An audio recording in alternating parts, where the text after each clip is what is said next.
Welcome to Mawra class. ધોરણ 12 વિજ્ઞાન પ્રવાહ, ચેપ્ટર નંબર 3 વિદ્યુત રસાયણ.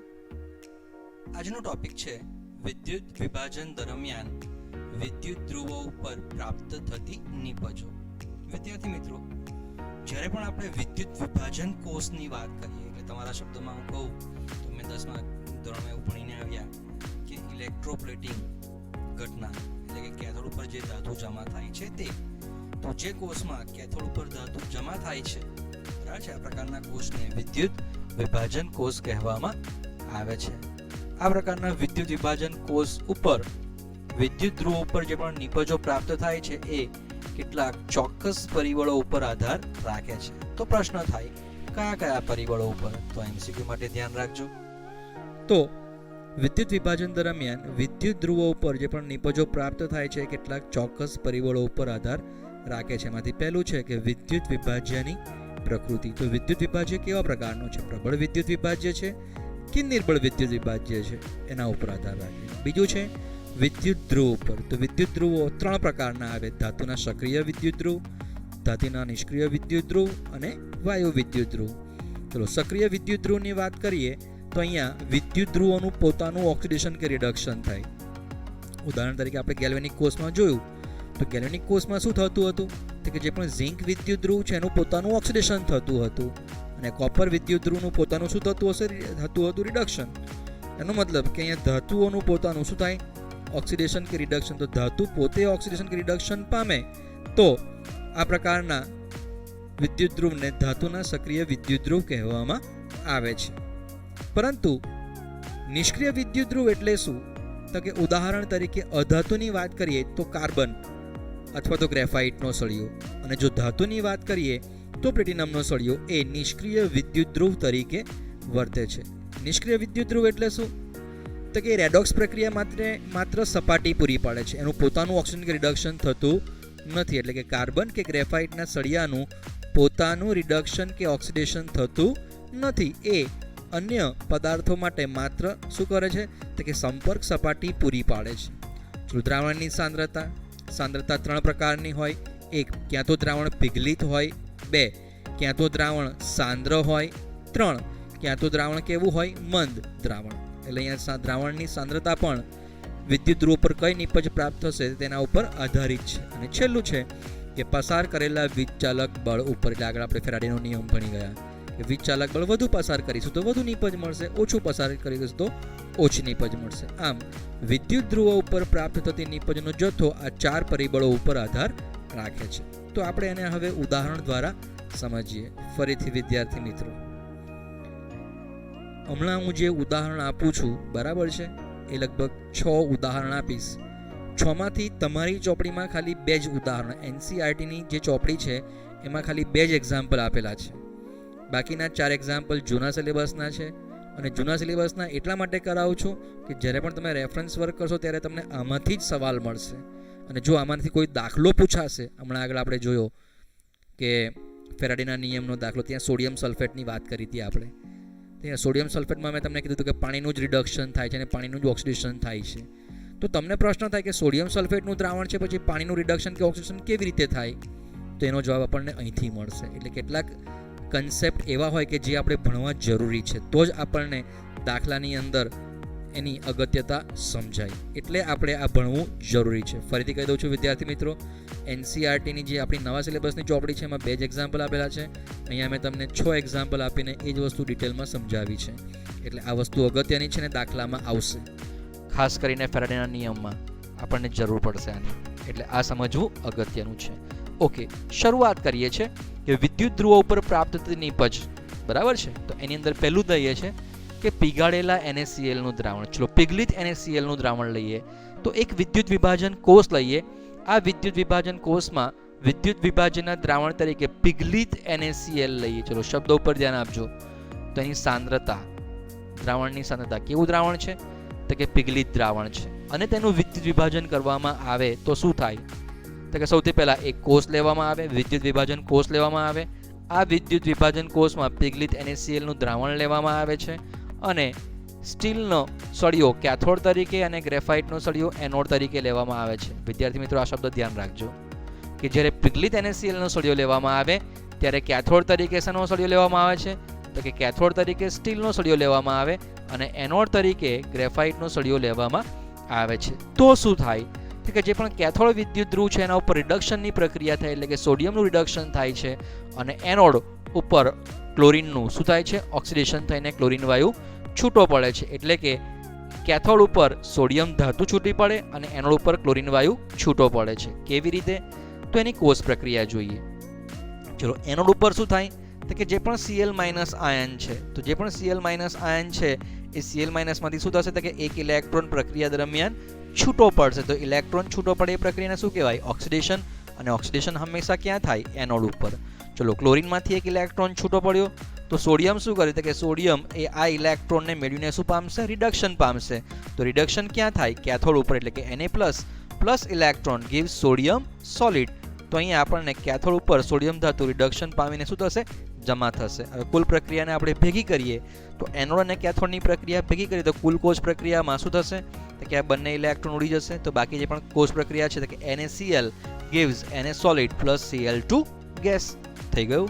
તો જ્યારે પણ તમે NaCl ના પિઘલિત દ્રાવણ લઈને તેનું વિદ્યુત વિભાજન કરો છો, બરાબર છે, સ્ટીલનો કેથોડ અને ગ્રેફાઇટના એનોડની હાજરીમાં, વિદ્યુત ધ્રુવની હાજરીમાં, તો તમને હંમેશા એનોડ ઉપર ક્લોરીન વાયુ મળશે અને કેથોડ ઉપર સોડિયમ ધાતુ મળશે. ફરીથી કહું છું વિદ્યાર્થી મિત્રો, એનસીઆરટીની બુક, એનસીઆરટી સિવાયની જે પણ બુક હશે, આપણા કદાચ જૂના સિલેબસને તમે રેફરન્સ સિલેક્ટ કરશો તો તેની અંદર તમને આ MCQ મળશે કે ભાઈ પિઘલિત NaClનું દ્રાવણનું વિદ્યુત વિભાજન કરીએ તો એનોડ ઉપર શું છૂટું પડે અને કેથોડ ઉપર શું છૂટું પડે. આ પ્રકારે ક્વેશ્ચન પૂછાય છે તો એ તમને રેફરન્સ કામ લાગશે. કોઈ પણ વસ્તુ વગર કામની નહીં ભણાવ, એટલું યાદ રાખજો. જે પણ ભણાવીશ બધું કન્સેપ્ટ વાઇઝ અને જે કામનું હશે, અગત્યનું હશે તે જ નક્કી કરીએ ભણીશું. બરાબર છે? ઓકે. તો બીજું દ્રાવણ છે મંદ NaClનું દ્રાવણ. ચલો, હવે સાંદ્રતા બદલાઈ ગઈ. પહેલામાં કયું દ્રાવણ હતું?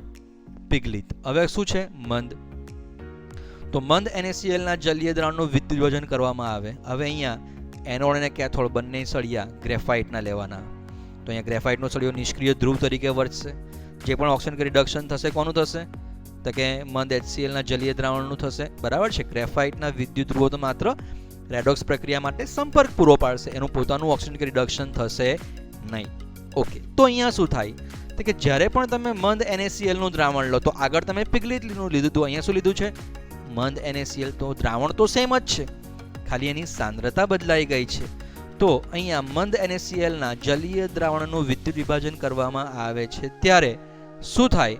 તો કે જે પણ સોડિયમ ધાતુ છે NaClમાં, જે પણ Na+ આયન છે એ સોડિયમને બદલે પાણીનું રિડક્શન સરળતાથી થાય. હવે વિદ્યાર્થી મિત્રો હંમેશા યાદ રાખો કે જ્યારે પણ પાણીનું રિડક્શન થાય તો એની પ્રક્રિયા છે કે 2 મોલ ઓફ H2, ચલો આમાં હાઇડ્રોજન કેટલા છે? 4, એટલે 4H+ લખવાનું. બરાબર છે? પ્લસ શું લખવાનું? તો કે 4H+ પ્લસ 4 ઇલેક્ટ્રોન, એટલે 4H થઈ ગયા, પ્લસ O2. બરાબર છે? તો અહીંયા પાણીનું શું થાય છે? સોરી, આ તો ઓક્સિડેશનની પ્રક્રિયા છે. રિડક્શનની પ્રક્રિયાની વાત કરીએ તો આને ઊંધું લખી દેવાનું. તો અહીંયા સોડિયમને બદલે પાણીનું સરળતાથી શું થાય છે? રિડક્શન થાય છે. અને રિડક્શન થવાથી આપણને કેથોડ ઉપર કયો વાયુ મળે છે? હાઇડ્રોજન વાયુ મળે છે. આ તો ઓક્સિજનની પ્રક્રિયા છે, હમણાં એને કેન્સલ આઉટ કરી દો.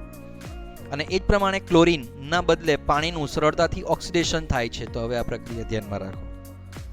તો જ્યારે પણ પાણીનું સરળતાથી શું થાય છે? રિડક્શન થાય. રિડક્શન થાય તો આપણને હાઇડ્રોજન વાયુ મળે છે અને જો ઓક્સિડેશન થાય તો અહીંયા આપણને શું મળશે? ઓક્સિજન વાયુ મળશે. તો આ થઈ પાણીની ઓક્સિડેશનની પ્રક્રિયા.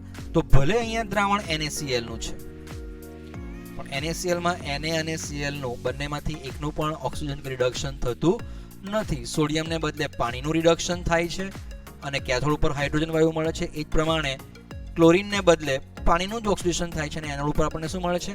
ઓક્સિજન વાયુ મળે છે. તો જ્યારે પણ તમને દાખલામાં એવું કીધું હોય કે મંદ NaClનું જલીય દ્રાવણનું વિદ્યુત વિભાજન અને તેના આધારે ફેરાડેનો કોઈ દાખલો પૂછ્યો હોય તો તમારે ઓક્સિડેશનની પ્રક્રિયા અને રિડક્શનની પ્રક્રિયામાં, એનોડ અને કેથોડની પ્રક્રિયામાં પાણીનું જ ઓક્સિડેશન અને રિડક્શન બતાવવાનું છે. બરાબર છે?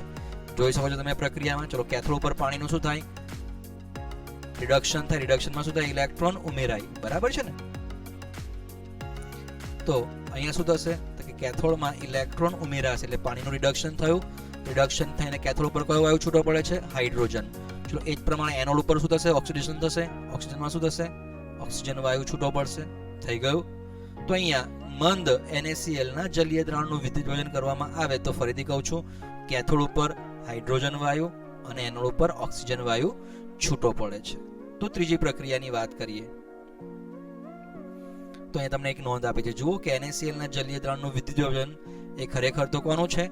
પાણીનું જ વિદ્યુત વિભાજનનું છે. ઓકે, હવે ત્રીજું જોઈએ, NaCl ના સાંદ્ર દ્રાવણનું વિદ્યુત વિભાજન. ચલો પહેલા જોયું પિગલિત, પછી જોયું મંદ, હવે જોઈએ છે સાંદ્ર દ્રાવણનું વિદ્યુત વિભાજન. જુઓ અહીંયા સાંદ્રતા ફરી પાછી બદલાઈ ગઈ છે ને.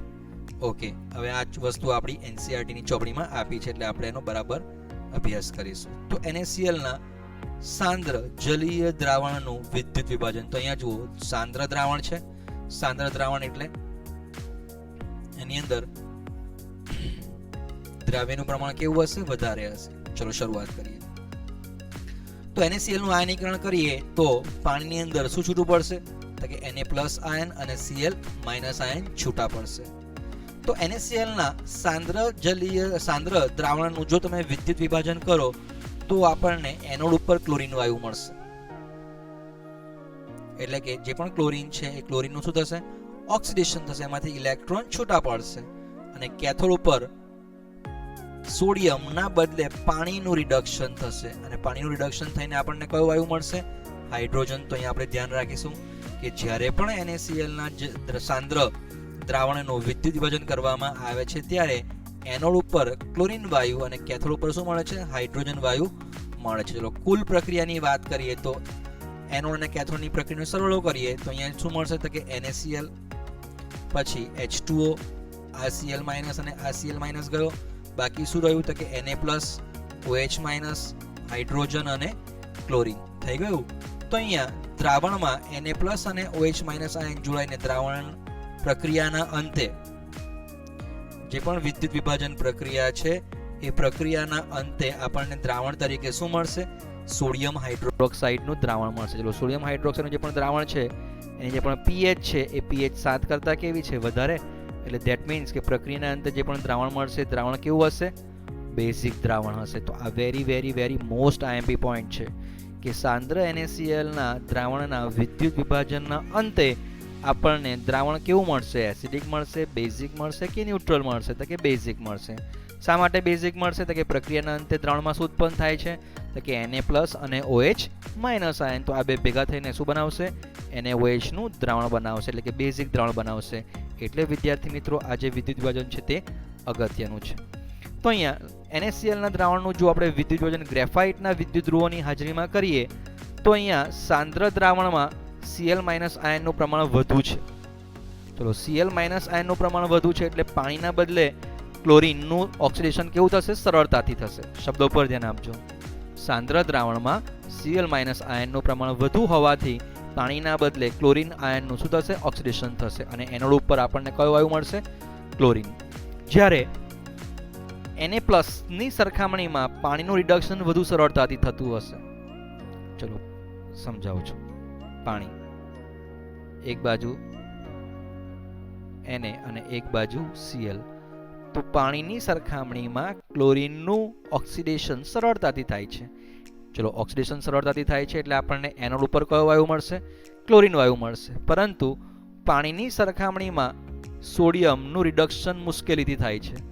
ચલો સોડિયમનું રિડક્શન મુશ્કેલીથી થાય છે એટલે શું થાય? તો કે સોડિયમનું રિડક્શન થશે નહીં, પરંતુ સોડિયમના બદલે કોનું રિડક્શન થશે? પાણીનું રિડક્શન થશે. બરાબર છે. તો અહીંયા એનોડ ઉપર આપણને ક્લોરીન વાયુ મળશે અને કેથોડ ઉપર કયો વાયુ મળશે? હાઇડ્રોજન વાયુ મળશે. બરાબર છે. અને પ્રક્રિયાના અંતે હવે દ્રાવણમાં NaCl હતું, NaCl માંથી Cl નું શું થઈ ગયું? ઓક્સિડેશન થઈ ગયું. તો બાકી કયો રહ્યો? Na+ ion. ચલો પાણીમાંથી H+ નું શું થઈ ગયું? રિડક્શન થઈ ગયું. બાકી શું રહ્યું? OH. તો Na+ અને OH- ભેગા મળીને શું આપશે? NaOH નું દ્રાવણ આપશે. એટલે કે જે પણ અંતિમ દ્રાવણ મળશે એ અંતિમ દ્રાવણ કેવું હશે? બેઝિક હશે. બરાબર છે. તો આ વાત થઈ NaOH ના સાંદ્ર દ્રાવણની. તો આપણે NaCl ના સાંદ્ર દ્રાવણની. તો અહીંયા આપણે 3 પ્રકારના દ્રાવણ જોયા. પહેલું જ દ્રાવણ આપણે જોયું, કયું દ્રાવણ જોયું? NaCl નું પિગલિત દ્રાવણ જોયું. પછી આપણે શું જોયું? NaCl નું મંદ દ્રાવણ જોયું. પછી આપણે શું જોયું? NaCl નું સાંદ્ર દ્રાવણ જોયું. તો આમાં ત્રણે ત્રણની અંદર દ્રાવણ તો NaCl નું જ છે, બરાબર છે, પણ ત્રણે ત્રણની અંદર જે પણ નિપજો મળે છે, નિપજો કેવી મળે છે આપણને? અલગ અલગ મળે છે. તો અહીંયા અલગ અલગ મળવાનું કારણ શું? તો કે ત્રણે ત્રણની જે પણ સાંદ્રતા છે એ સાંદ્રતા કેવી છે? અલગ અલગ છે, બરાબર છે. એટલે ઓકે, હવે વાત કરીએ છે H2SO4 ના દ્રાવણનું વિદ્યુત વિભાજન. ચલો H2SO4 ના દ્રાવણની વાત કરીએ તો વિદ્યાર્થી મિત્રો આ તમારા NCERT માં આપેલું છે, NCERT માં આપેલું છે. ઓકે, હવે વાત કરીએ છીએ સલ્ફ્યુરિક એસિડના દ્રાવણનું વિદ્યુત વિભાજન. ચલો સલ્ફ્યુરિક એસિડના દ્રાવણની વાત કરીએ તો સલ્ફ્યુરિક એસિડના દ્રાવણનું જ્યારે પણ વિદ્યુત વિભાજન કરવામાં આવે છે ત્યારે શું થાય છે? તો કે જો સલ્ફ્યુરિક એસિડના દ્રાવણમાં H2 એટલે કે પાણીનું ઓક્સિડેશન થાય, તેના રિડક્શન પોટેન્શિયલનું મૂલ્ય કેટલું હોય? 1.23. અને જો SO4 નું રિડક્શન થાય, ઓક્સિડેશન થાય, તો અહીંયા એના રિડક્શન પોટેન્શિયલનું મૂલ્ય કેટલું હોય છે? 1.96. બરાબર છે. તો અહીંયા જો આપણે મંદ H2SO4 નું દ્રાવણ લઈએ, ચલો તો આ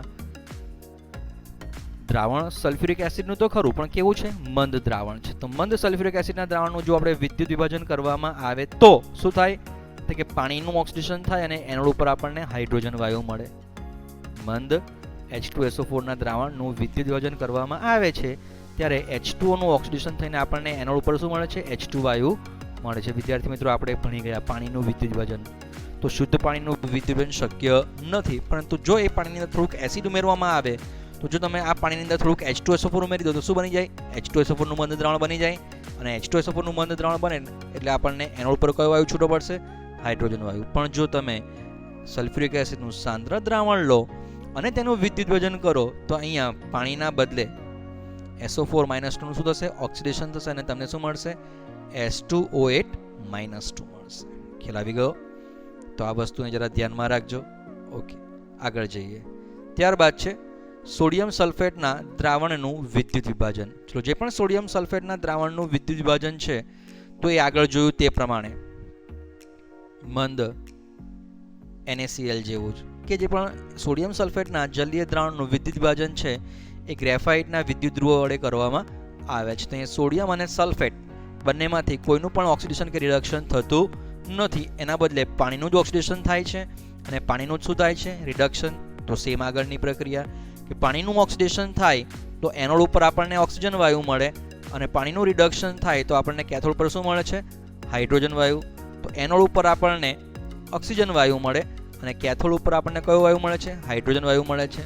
ચલો એનોડની પ્રક્રિયા છે, કેથોડની પ્રક્રિયા છે, બંને પ્રક્રિયાને ભેગી કરો તો H+OH- gives 2 mol of H2O અને કુલ પ્રક્રિયા થઈ તો H2O gives H2 + O2.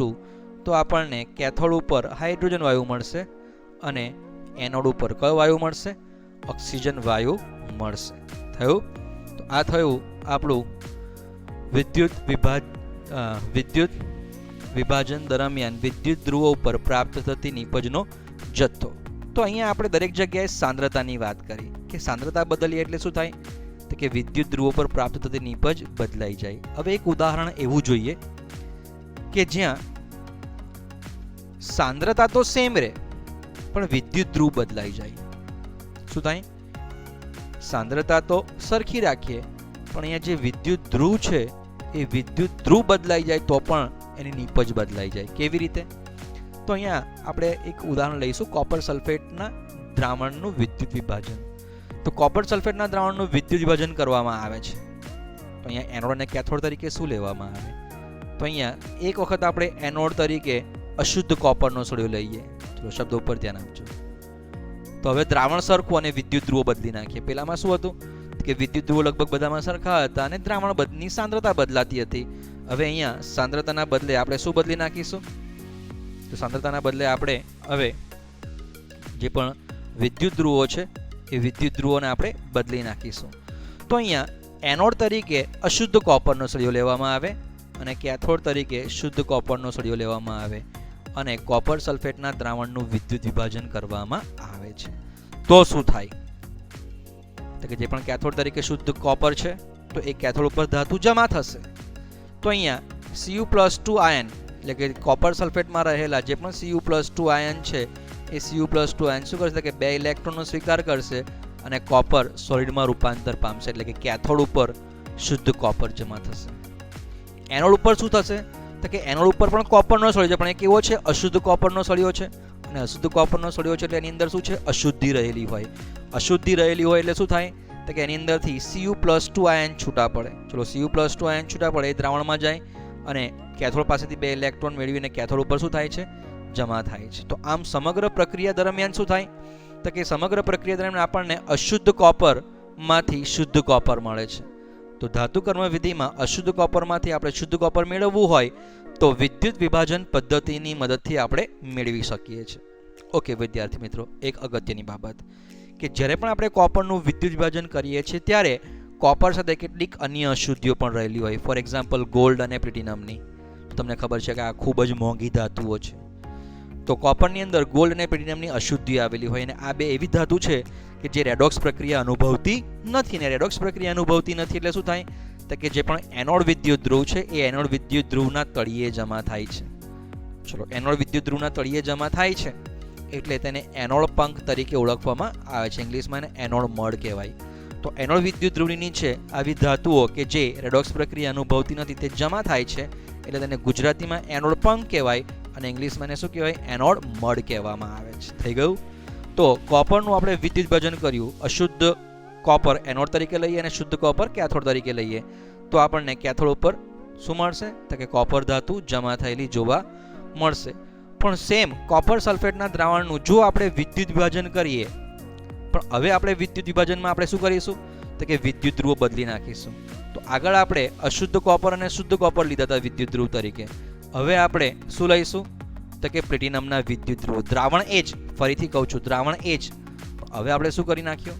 વિદ્યુત ધ્રુવો ચેન્જ કરી નાખ્યા. અશુદ્ધ કોપર અને શુદ્ધ કોપરના બદલે પ્લેટિનમ અથવા તો ગ્રેફાઇટનો સળિયો લીધો અને આપણે રેડોક્સ પ્રક્રિયા કરીએ તો એનોડ અને કેથોડ ઉપર શું થશે તો કે જે પણ એનોડ છે એ એનોડ ઉપર પાણીનું વિદ્યુત વિભાજન થશે અને પાણીનું શું થશે? ઓક્સિડેશન થશે અને પાણીનું ઓક્સિડેશન થઈને એનોડ ઉપર આપણને ઓક્સિજન વાયુ મળશે. જ્યારે કેથોડનું શું થશે? કેથોડમાં કોપરનું રિડક્શન થશે અને કોપર ધાતુ આપણને જમા થશે. તો જ્યારે પણ કોપર સલ્ફેટના દ્રાવણનું વિદ્યુત વિભાજન પ્લેટિનમ કે ગ્રેફાઇટની હાજરીમાં કરવામાં આવે છે તો શું થાય તો કે કોપર સલ્ફેટના બદલે પાણીનું ઓક્સિડેશન સરળતાથી થાય છે અને પાણીનું ઓક્સિજન સરળતાથી થાય એટલે આપણને એનોડ ઉપર કયો વાયુ મળે છે? ઓક્સિજન. અને H+ એ દ્રાવણમાં જાય છે. વિદ્યાર્થી મિત્રો આ ખાસ લાઈન યાદ રાખજો. તો જે પણ પાણી છે એ પાણીમાં શું છે તો કે H+ છે, બરાબર છે, અને OH- આયન છે, અથવા તો એવું કહી શકાય કે 2H+ છે અને O-2 છે. તો અહીંયા આ જે O-2 ઓક્સિજન છૂટો પડે છે એ ક્યાં જતો રહે? એનોડ ઉપર છૂટો પડે તો બાકી શું રહ્યું? 2H+. અને કોપર સલ્ફેટનું દ્રાવણ છે. ચલો કોપર સલ્ફેટના દ્રાવણમાં સ્થિતિ શું છૂટું પડે તો કે Cu+2 અને SO4-2. તો જે પણ Cu+2 આયન છે 2 ઇલેક્ટ્રોન મેળવીને ક્યાં જમા થાય? કેથોડ ઉપર. તો દ્રાવણમાં બાકી શું રહ્યું તો કે પાણીમાંથી H+ અને સલ્ફ્યુરિક અને એસિડમાંથી કોપર સલ્ફેટમાંથી SO4-2 આયન. તો આ બે ભેગા થઈ જાય તો પાણીમાંથી ઉત્પન્ન થતા H+ આયન અને કોપર સલ્ફેટમાં બાકી રહેલા SO4-2 આયન આ બંને ભેગા થાય અને જ્યારે પણ કોપર સલ્ફેટના દ્રાવણનું વિદ્યુત વિભાજન પતે તો પ્રક્રિયાના અંતે જે પણ દ્રાવણ બને એ દ્રાવણ કયું મળશે આપણને? સલ્ફ્યુરિક એસિડનું. જે દ્રાવણ કેવું છે? એસિડિક છે. ધેટ મીન્સ કે એની pH <7 છે. તો આગળ આપણે ભણી ગયા કે જો આપણે સાંદ્ર NaCl ના જલીય દ્રાવણનું વિદ્યુત વિભાજન કરીએ તો પ્રક્રિયાના અંતે દ્રાવણ કયું મળે આપણને? NaOH નું. અને દ્રાવણ કેવું બને છે? બેઝિક. પણ જો આપણે કોપર સલ્ફેટના દ્રાવણનું વિદ્યુત વિભાજન કરીએ ગ્રેફાઇટના વિદ્યુત ધ્રુવોની હાજરીમાં તો આપણને પ્રક્રિયા અંતે શું મળે છે? સલ્ફ્યુરિક એસિડ મળે છે. અને જે પણ દ્રાવણની pH છે એ દ્રાવણની pH કેવી મળે છે આપણને? બેઝિક મળે છે. તો આ બે વસ્તુ ખાસ ધ્યાન રાખજો. તો વિદ્યાર્થી મિત્રો આ આપણો અગત્યનો પોઈન્ટ હતો કે વિદ્યુત ધ્રુવો ઉપર પ્રાપ્ત થતો તે નિપજનો જથ્થો. બરાબર છે? ઓકે. તો આનો બરાબર અભ્યાસ કરજો. આની અંદર શું યાદ રાખવાનું? તે દરેકની રેડોક્સ પ્રક્રિયા, એનોડની પ્રક્રિયા, કેથોડની પ્રક્રિયા અને કુલ પ્રક્રિયા, એનોડ ઉપર શું મળે છે, કેથોડ ઉપર શું મળે છે, એ વસ્તુ ખાસ યાદ રાખવાની છે અને કયા વિદ્યુત ધ્રુવોનો ઉપયોગ કરવામાં આવે છે. જો આટલી વસ્તુ તમે અભ્યાસ કરશો તો લગભગ ફેરાડેના નિયમના દાખલામાં આનો ઉપયોગ થાય છે. બરાબર છે? તો એ વસ્તુ આપણને જરૂરી છે આનો અભ્યાસ કરવાની. બરાબર છે. તો અહીંયા આપણો લેક્ચર પૂરો કરીએ છીએ. બીજું આપણે નેક્સ્ટ લેક્ચરમાં જોઈશું. તો નેક્સ્ટ લેક્ચરમાં આપણે બેટરી એટલે કે કોષ વિશે ભણીશું. બરાબર છે. તો અહીંયા આપણો લેક્ચર પૂરો કરીએ છીએ. બરાબર છે. સમાપ્ત. Thank you.